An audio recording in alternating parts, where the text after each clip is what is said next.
You're not awake because you can't sleep. You're awake because your brain won't let you. And the harder you try to force sleep, the more your body fights back.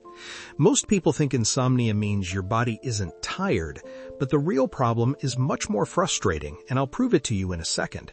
Right now, your brain may be making one tiny mistake that keeps you stuck in the insomnia loop, and once you see it, you can't unsee it. Here's what's actually happening. Your body knows how to sleep. It's done it your entire life. But insomnia begins the moment your bed stops feeling safe. Think about the last time you couldn't fall asleep. You checked the clock. You shifted positions. You told yourself, I have to sleep now. That one thought triggers the problem because your brain has one main job at night: scan for threats. And when you start worrying about sleep, your brain treats the bed itself like the threat.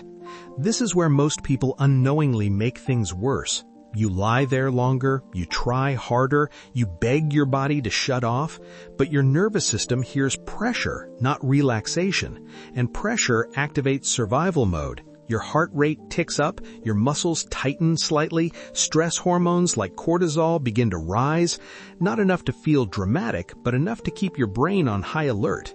This state is called hyperarousal, and it's the hidden engine behind chronic insomnia.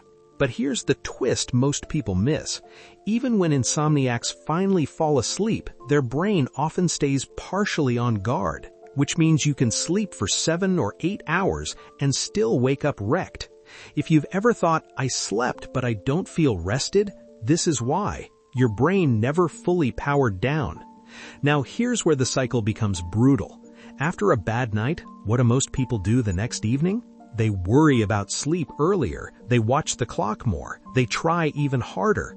And without realizing it, they train their brain to associate bedtime with pressure. Night after night, the loop tightens.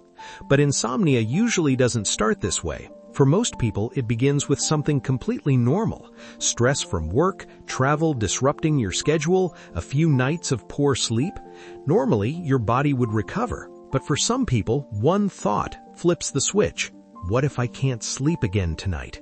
That single question plants doubt, and doubt keeps the brain alert. Over time, your bedroom itself becomes mentally tagged as a place where sleep is uncertain. Your body walks in tired, but your brain walks in cautious, and cautious brains don't sleep easily. Now, here's the part most advice gets wrong. People are told to try harder sleep hacks, take supplements, force strict routines, stay in bed longer. But forcing sleep is like trying to force yourself to laugh. The more you push, the more unnatural it feels. What actually breaks the insomnia loop is something counterintuitive. You have to remove the pressure your brain feels around sleep. And one of the fastest ways to start is this. If you can't sleep, get out of bed. I know, it sounds backwards, but staying in bed while stressed teaches your brain that the bed equals frustration. Getting up calmly with dim lights tells your nervous system there is no emergency. Over time, this retrains the association. There's another hidden factor most people overlook. Your circadian rhythm, your internal body clock, is extremely sensitive to light and timing. If your sleep schedule constantly shifts, your brain never gets a clear signal for when to power down. This is why inconsistent bedtimes quietly fuel insomnia in many people. But even with perfect habits, one mental trigger can still sabotage everything. Sleep effort. The more attention you put on trying to sleep, the more your brain monitors whether sleep is happening, and monitoring keeps you awake. It's the same reason you suddenly become hyper-aware of your breathing when someone mentions it. Automatic systems stop being automatic the moment you try to control them. Sleep works the same way. Which brings us back to the loop we opened earlier. That tiny mistake your brain might be making? It's treating sleep like a performance, something you have to achieve, something you must get right, something you're being judged on tomorrow morning. But sleep isn't a task, it's a side effect of safety. When your brain feels safe enough, sleep happens on its own. This is why many chronic insomniacs sleep better in strange places like hotel rooms or couches where performance pressure disappears. And it's why breaking insomnia often starts mentally, not physically. If your nights have felt like a battle, your body isn't broken. Your brain is just stuck in protection mode.